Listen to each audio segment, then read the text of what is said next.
Real Talk on YouTube. Real talk. Let's get straight to it. 2024 podcast. Did you know this is our first one of 24? I guess it is. I know. Last night when I was thinking of kind of where we were going to go with this, I was like, oh, this is our intro to 24 also. We're not done 24. So I feel good about it. I do too. It's going to be a crazy year, I think. I feel great about It's an election year. You've got interest rates that people don't know. It's going to be just like a crazy year. You have any crazy predictions this year? Well, we've already landed on the moon. That's so true. That wouldn't be one. That's but true. I think rates are going to settle in around in the sixes, interest rates. Yeah. I think a lot early people were thinking that they were going to get down in the fives and just unlock a lot of this inventory. But a few reports came out, and it looks like they're just kind of going to get down around the sixes and hover. Although I think 24's transactions are going to be higher than 23's. I think prices will probably kind of plateau, stay the same, maybe inch up just a tad. Where's the inventory going to sit? I think inventory is going to probably unlock a little bit. A lot of builders I think finishing there's going to be some new construction stuff that comes on. Yeah. You know, I think Northwest Arkansas is going to keep having price appreciations, and I think our volume is going to be better than most, and it'll be decent. It'll just be another kind of like gap year to get to the really good years ahead. You know. Yeah. We were kind of thinking in 24 it was going to be one of those gangbuster years. I think it's going to be a solid year, but it's going to be a stepping stone to the next kind of build up economic vitality in real estate. Yeah. No, I agree. Does that make sense? Yeah, I think you're saying it's going to set up a lot of stuff. Yeah. I agree. Yeah, it's going to set up. It's going to hit them with that right hook so that they can get smoked by that left jab, dog. I agree. I think it will. I mean, I know there's a bunch of new neighborhoods breaking ground in parts of town we've not got to see before. Like I know Highfill, Cave Springs area is getting a huge development. Centerton's getting some nice luxury developments. Like there's some cool things that are happening in NWA that they're going to start on the new bypass, the 612 bypass north. That's going to shoot up to the airport this year. They're going to start. They're taking down land right now. That's crazy. I actually think one of my friends, process. I think my friends got screwed by that. It's a crazy process because the government can just be like, hey, I need that land. As long as they deem it for public use, they can take it. It's called eminent domain. Yeah. And they can literally take it. Now, they do have to pay you appraisal value. And that's kind of the negotiable part is like, well, what is market value? Do they pay you good? I mean, they pay you based off of an appraisal and based off of some negotiations, you know? And you can fight it, right? If you wanted, you could. Yeah. It's just not always worth it. Yeah. I mean, you're fighting the government. At the end of the day, you're going to sell the property, though. It's just you're fighting them for price. Mm-hmm. Yeah. There's no working around that. No. That's crazy. Yeah. That puts things in perspective a little bit. I know. What else is popping off in NWA this year? Well, I think we're gonna see a ton of new retail space come in the commercial side. I think we're seeing a lot of that. There's a Whole Foods and Rogers coming in. Oh yeah, that's gonna be a big sick. project. Yeah, and I think Whole Foods always brings in. Have you noticed that? It always brings in around it some really nice, healthy restaurants and stuff that are all of a similar vibe. 100%. There's a lot of people's business model to just follow those massive brands. Like even when Walmart goes in a place, they buy acreage beyond what they need, and they'll sell out parcels because they know they have that's so other smart. ancillary services they want to be a part of. I agree. I think that these retail spaces that have a big enough name, like Target, you always see companies that are falling around Targets and stuff. So that's what I'm saying is I'm guessing that some of this new retail is going to unlock some other cool opportunities. Northwest Arkansas, dude, I mean, like, our restaurants are becoming no joke. And our shopping, and like we're getting into the kind of fun stuff as well. You're right. You know, our population was at 500,000 people. And so now it's at like a little over 600, and now we're on the map. You know what I mean? Mm-hmm. Like there's national brands that are looking at us going, man, now they check all the boxes. population, demographics, projection of growth, affordability, amenities. And so a lot of these big brands, these big national brands, now we qualify for their. And once Top Golf came in, they're kind of like that. Like, it's all analytical. They just look at the data and they go, we will work here. And so now a lot of these big flags, these big brands are going, oh, wait, NWA's real. And they're big enough now, and that's where we're going. And so normally there's a synergistic effect or like a snowball effect that goes with that. I agree. Yeah. I agree. I think people also have realized too, like, what's so cool about Northwest Arkansas is you are working with a Fortune 500 top 5 company every year. I mean, like, usually number one, Walmart. Hell yeah. And they pull in all these vendors around here who, whether they like it or not, have to be here. And that's kind of really propelled us to being able to be put on the map a little easier for being smaller. Don't you think? 100%. You just wait when that home office really gets done and that thing starts getting kind of marketed, put out there. I agree. It's going to be a jewel of our area. I showed some Missouri family of mine the other day, like the renders for it, and they were like, it looks like a college. I'm like, I think it'll be bigger than a lot of colleges. Mm-hmm. Like, honestly, like, it is ridiculous. It'll feel like a college, you know?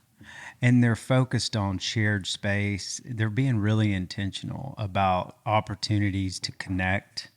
And so they're trying to design around the idea that they want to promote interpersonal relationships and collaboration within Walmart. And so it'll be cool to see from a kind of a design standpoint what some of the best minds come up with for that. So you want me to drop some exclusive Walmart home office info on the pod? One of my buddies is working, he's a plumber, and he's working on it right now. And also plumbing. It's like, dude. I was just thinking that. It is. Like, back in the day when I thought of plumber, I literally thought of butt crack. You know what I'm saying? Like a plumber, like, leaning over to fix something and his butt crack showing. Yeah. Dude, plumbers, like, can make bank nowadays. And I've got a buddy that was a plumber, hard-working dude, like blue-collared, just started out working for somebody, and now he owns a massive plumbing business. It's one of those trades, those technical trades, that you can build a business off of and really scale and really do well. Absolutely. Don't ever discount a trade, especially nowadays with college. Some of the conversations around, is college really a value add? It's so expensive. And so there's a lot of kind of contrast between college and a trade. And back in the day when I was growing up, it was like college 100%. Well, now things are changing. They're adjusting. They're shifting. The world is smaller, and you can create more opportunities on your own. And so that's the big question. What about trade school, electrician, plumbers? And I promise you, when you get a trade, especially as it relates to construction, in the right area, you're guaranteed a job, because after a college degree, you're not, you know. And so for the real entrepreneur out there, man, if you got a passion or a skill set for a trade, go to trade school. Dude. I didn't mean to cut you off. No. Tell me about your friend. No, well, what you're saying is 100% true. Like, he went to college, dude. He's a rare plumber, because not many of them do go to college because it's just a waste. Yeah. He went to college, but still went to trade because he was like, man, I actually think I'll enjoy this more and make more money to start. Yeah. And so he did that. And he said these guys figured out that he had went to college, and they're like, you have a degree? Get in the office. Yeah. So they made him sit in the office. So he was like, nah, this is boring. So he told him he would quit if he didn't get back out there. But he's been working on the home office, and he said the designs are crazy. Yeah. He said it's like wood-only buildings and like stuff that does not look it doesn't fit the typical commercial mold of like office space. A lot of money being pumped into that thing, man. So you're right. It's gonna be marketed like crazy.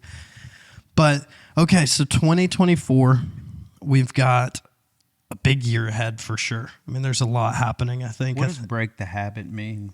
Break the habit? That was the first ever video that I watched by Peter McKinnon. Really? Who I've told about on the podcast, yeah. And so you got one of them things on Yes, there. sir. Break the habit. Yes, sir.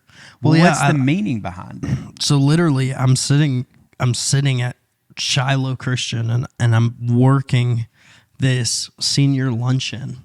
And I you just a am at high a school dude, curly-headed bad boy? bro, Or I'm are a you in sophomore in college Okay. because I just left the Air Force. I'm like, I don't know what I'm doing with my life. Yeah.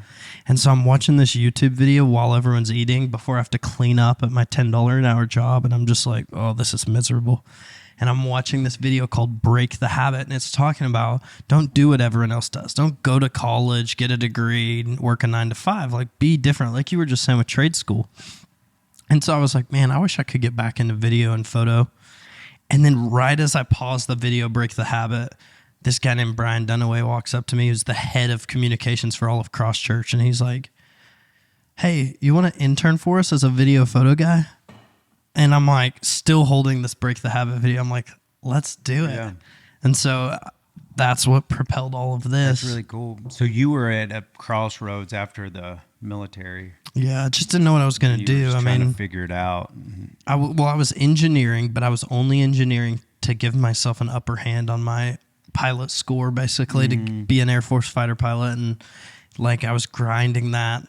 But then the minute the Air Force didn't pan out, I like look at it. I'm like, I don't want to be an engineer.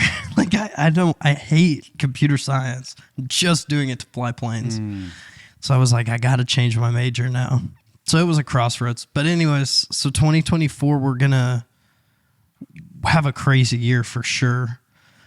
And so I have some questions, very 2024 specific for people. And I'm sure we'll clip these out too so that people can see them one at a time. But first question is for entry-level beginning people looking at, us right now, and they're like, hey, want to get into real estate. Maybe I'm 23, 24, or maybe you're even 40, 50, need something else. Is it still feasible to go grab a real estate license, hang it at a brokerage, and just start selling real estate? Is that still a thing? Yeah, that's a good question. And I think before you ever make a decision, you got to understand the broader climate or context of the industry that you're trying to get into. So that's a good question. I would say the first thing they have to do is try to get an understanding of the broader context or industry, the practice of real estate. But it's changed. And when I say it's changed in the sense of consumers, the public, are requiring a higher level of value be brought to the table from a real estate professional. I think in the past, it has been, I can be a weekend warrior, I can get a license, and when my friends call or my family calls, I can take care of them. Because why? I got the MLS, right? I got access to the MLS. Well, that's not the case any longer, that agents control the information. Most of the time, clients find the house. And so if somebody wants to get into real estate, they have to understand that the only way they're going to survive is if they come in and create value and give the customer a professional and value-add experience. Now, in order to do that, you cannot be a kind of just a part-timer getting into real estate. In order to be successful in 24, it takes a degree of intentionality. It takes it looking at this business as a profession, as a full-time job, as a career. And because the bar has been so low for entry, we've had way too many people jump in there and go, oh, I want to chase some money. I want to make a little money on the side. I hate whenever people say, it's my side hustle. That kills our profession. Let's be professionals. Let's be career-oriented. It is our career, and that's what the public deserves. And I think there's a lot of good things happening to kind of force those people that just want to be weekend warriors out. And so to answer your question, people that want to get into real estate and are brand new, they need to come in with the level of intentionality, understanding where they fit into the market to bring value, and then the discipline and the execution to deliver on that through a full-scale time commitment of a career. And those are the people that will have a chance, because there is no better career, if you can make it work, than being a real estate professional. You have autonomy. You're helping people get in a house. You're bringing the level of service based on your experience to the table. It's not a cookie cutter thing, right? And so you're able to come in, develop your own business plan, and then provide that value to somebody. It's wide open. How great would that be? Oh, yeah. But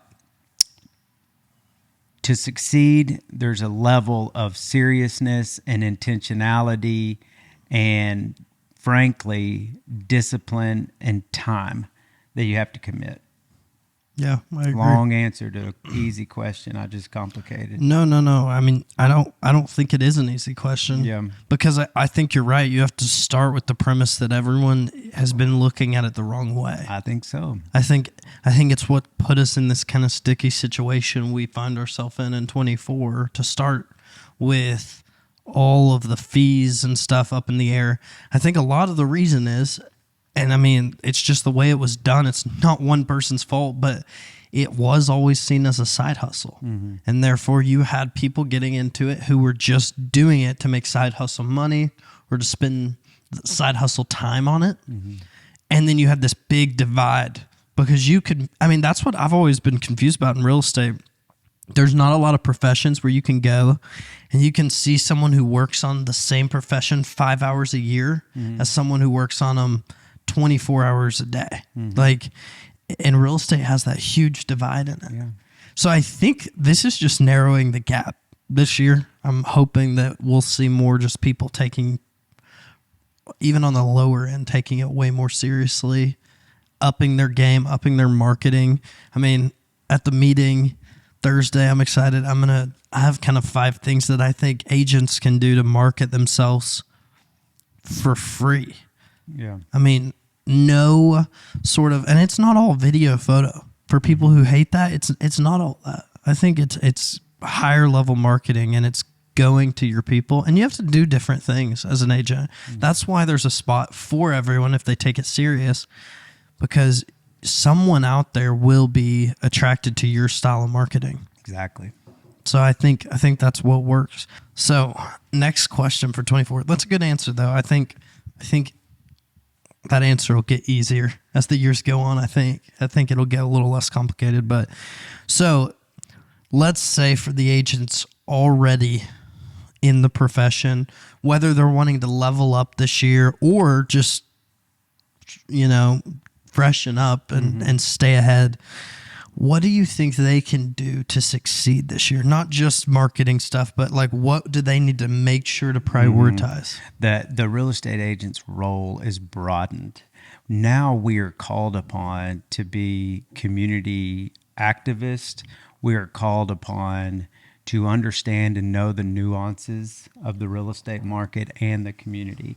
And so in order to do that, a real estate professional in 24 is going to need to leverage all of their partners. They're going to need to leverage all of the team members. They're going to need to create a team of people that can service their clients. I'm talking about lenders. They need to understand how to get the best deal for their clients, whether it's buy downs, get the lowest rate from maybe it's a mortgage company that they're working with. They need to have shared networking events with those lenders. Same thing goes for insurance, right? Same thing goes for home inspections. Same thing goes for home inspector repairs. Same thing goes for title companies. And so the real estate agent is the quarterback moving the ball down the field. The ball is the closing, okay? And you want to get to the end zone. The real estate agents that will succeed in 24 understand that they leverage their team, and that their team is their biggest asset.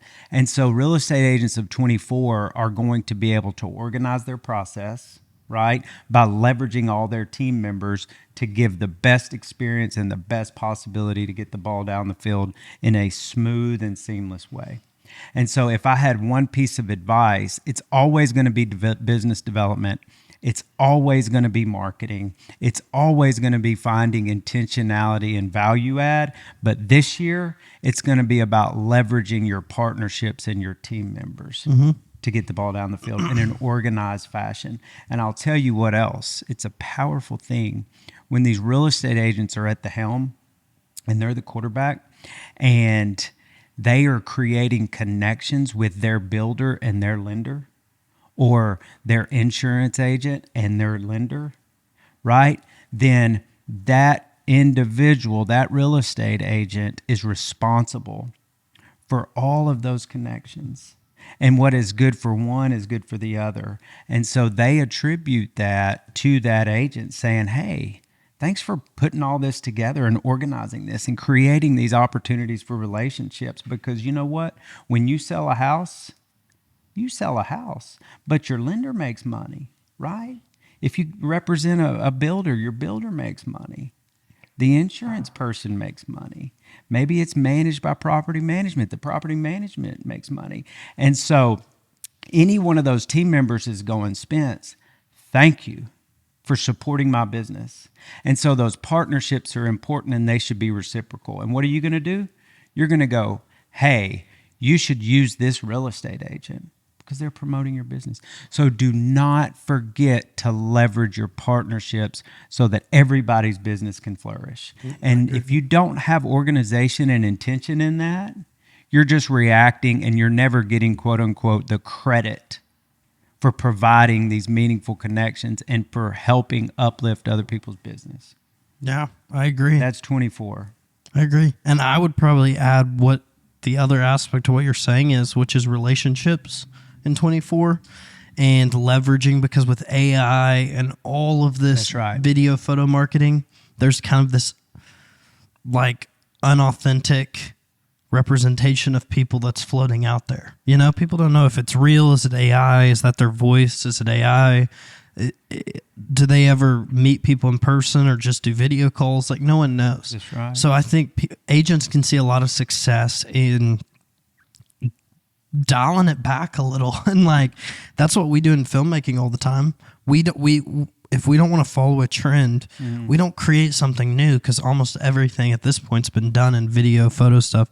What we do is we pull out an old book, maybe, and it's film photos from the 1960s, and you're looking through and you get inspiration, bring something that's dead back to life, a trend. And so in the same way, if an agent wants to start, I mean, dude, I got a letter the other day from a lender that helped us with our house, and it was like the nicest thing, a handwritten letter. I hadn't seen, I mean, my generation, I didn't know people still do that, but it went a long way. Yeah. I was literally like, man, I will use, and I've already told 2 buddies about the lender. It's like, they were so nice. Yeah. And I think that letter sparked this kind of excitement that they were so nice to me. So I love that. You know, and really the way that we look at tech should be reframed. And the way that I choose to look at tech is good tech allows for the human connection. Good tech allows for the human interaction.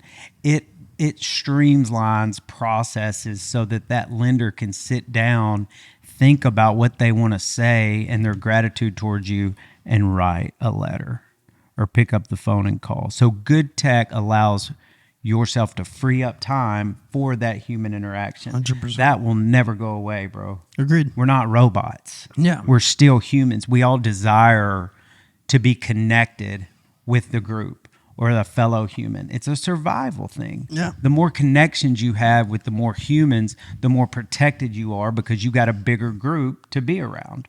So the less at risk you are to die from a survival standpoint. No, and I that's agree. where that comes from. Well, I mean, do you want me to tell you what I'm doing to kind of counter this AI movement in my space? Because I mean, I'm a video photo focused marketing guy.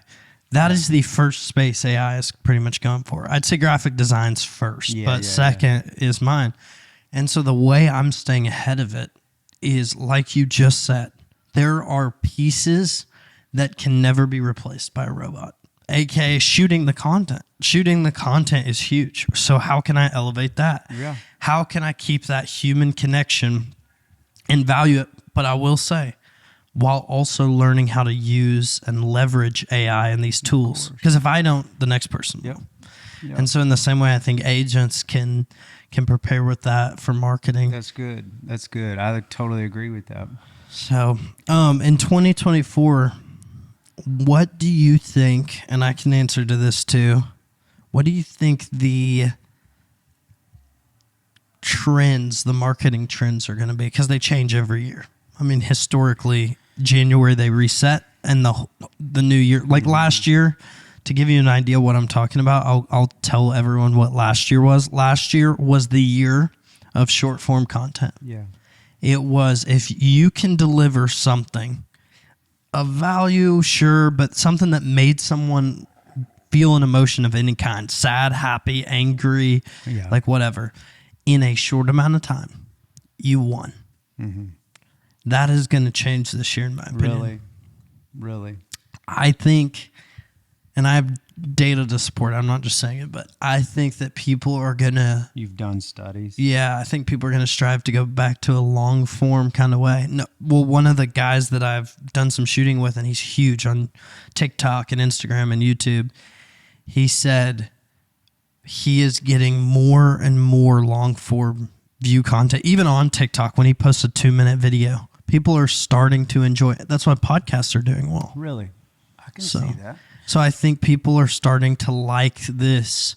So maybe for a realtor, something practical. So for a realtor, I think in 2024, a practical marketing piece is going to be expose and market your properties for the lifestyle that property affords. No longer is it just going to be exposing the details of the brick and mortar. It's going to be exposing the trailheads close by, the local restaurants close by, potentially bike trails, potentially coffee shops, schools, healthcare opportunities. Like, it's going to be indicating through your marketing the lifestyle that this property is going to give you and your family. And so real estate agents need to understand the details of who their clients are and what they like. Then they need to understand the nuances and the details in and around the structure that they're selling and expose that. If people can feel emotionally connected to a lifestyle that they're going to get by buying a brick and mortar, then it's going to identify with them, and they're going to understand that this is the life that they want to have as it's associated with that brick and mortar. And so real estate agents that understand that are going to have a leg up in 24. Yeah. You think things are going back to, they've always in real estate been this, but you think, I remember when I was a kid, my dad would always say as a realtor, location, location, location. You think things are going back into even heavier in NWA? Because I know people are, I mean, that's what, when we were looking for a house, the first thing we did was draw a map. Yeah. We didn't put any, I mean, we were literally map where we want to live, what we want to be by. Yep. That will never change. That will never change. You know, I think there's always little sub-trends where after COVID, people wanted more space. And so the trend was to kind of get outside a city center for a couple years. Now we're being pulled back toward amenities again. And so now it's like kind of most people are wanting this middle ground. They want access to amenities. They want some walkability, but they want also a little bit of privacy. And so still, location is everything. And it goes to the point that I just made about what kind of lifestyle is this living in this location going to give you. Yeah, I agree. Opportunities for connection, opportunities for relationships, opportunities for physical fitness, for entertainment, those sorts of things. Yeah. While the brick and schools mortar, is huge too, for sure. Schools is very important. School choice, has that changed it a lot? You know, I think it's just family dependent. You know what I mean? You still want to be close to the school you go to. Yeah. It's hard to just kind of make an overarching statement on that. You know, I think a lot of the realities that go along with development, though, that people sometimes forget, cities want to push people toward the infrastructure. You're right. And most of your infrastructure is downtown city center. And so there's a lot of kind of incentives for homeowners and builders to be in and around that infrastructure. And so really cities don't like for people to go out and sprawl, because you think about it, further out you go, the more you got to extend water lines, or the more you got to extend sewer lines, and that's very expensive, or the more you got to update roads. And so really cities want to have smart growth in and around that infrastructure, and that affects it too. Yeah, I agree. Yeah. All right, so I think that's going to be good. I think the trends are I think it's going to be easier for people to create their own content in 24 as an agent and as a professional. I think you're going to be able to use dude, these phones have gotten so incredibly good at video and photo that I think a lot of people are going to be able to, not everything. There's a level of professionalism you want. Mm-hmm. But it's not an excuse anymore. Mm-hmm. You can't say, "Oh, I didn't film that because I didn't have a camera on me." Mm-hmm. I'm a videographer with 3 cameras, and yet it's not an excuse for me. Like, if I don't have my camera, I shoot on my phone. Yeah. And so I think people can capture things. Like, a really practical example, because I know your agents like this, and a lot of agents like to hear this. If I was a real estate agent and I was trying to promote marketing content, every time I visited a restaurant in Northwest Arkansas, went with my family to, I get it, you need your own time too, but like, this is not hard to do. Let's say you go to a restaurant like The Rail in downtown Rogers, right? Great pizza spot, kind of hidden, not a lot of people know about it, or around here. What you do, you get there, you take a video of the outside. You get inside, you take a video of the pizza. You take a video of people laughing. You get a drink, take a video of the drink. Then when you get home, you do a little voiceover. We're going to a spot in downtown Rogers. This spot's one of our favorite spots. Bro, that content blows up. That